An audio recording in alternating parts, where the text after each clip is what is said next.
बाहर का मजा वही ले सकता है जिसने पतझड़ को देखा हो। छाँव में सुख से वही सो सकता है जिसने कड़ी धूप को सेका हो।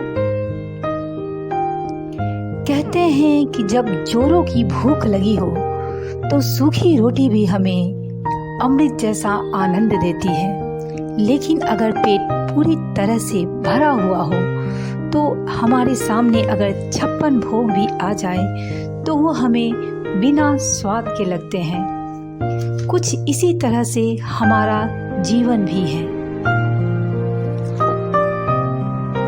अगर कोई चीज हमें आसानी से उपलब्ध हो तो हम उसका महत्व नहीं समझ पाते और उसकी अवहेलना करते हैं, लेकिन अगर वही चीज हमें बहुत सारी कठिनाइयों के बाद प्राप्त हुई हो तो वो हमारे लिए अनमोल हो जाती है।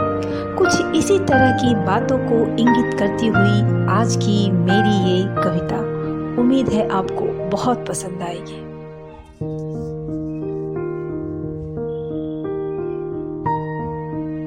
बाहर का मजा वही ले सकता है जिसने पतझड़ को देखा हो। बाहर का मजा वही ले सकता है जिसने पतझड़ को देखा हो।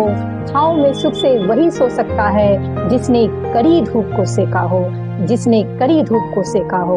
बाहर का मजा वही ले सकता है जिसने पतझड़ को देखा हो। मजा नहीं है उस सुख का जो बिना दुख देखे आता है। मजा नहीं है उस सुख का जो बिना दुख देखे आता है। भूखे रहने वालों से पूछो, सूखी रोटी में अमृत सा स्वाद जिन्हें आता है। सूखी रोटी में अमृत सा स्वाद जिन्हें आता है। गुड़ का स्वाद वही ले सकता है जिसने तीखा कुछ खाया हो। जली रोटी में तृप्ति उसे मिलती जिसने उसे सेकने में हाथ जलाया हो। जिसने उसे सेकने में हाथ जलाया हो। बाहर का मजा वही ले सकता है जिसने पतझड़ को देखा। सफलता की कद्र तभी होती तपस्या कर जब उसे पाया हो। सच्चे रिश्तों की पहचान तब होती जब सबने दिल को दुखाया हो। जब सबने दिल को दुखाया हो।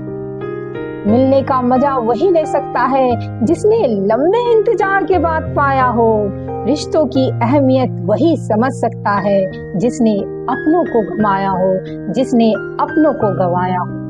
बाहर का मजा वही ले सकता है जिसने पतझड़ को देखा हो। छाँव में सुख से वही सो सकता है जिसने कड़ी धूप को सेका हो। जिसने कड़ी धूप को सेका हो।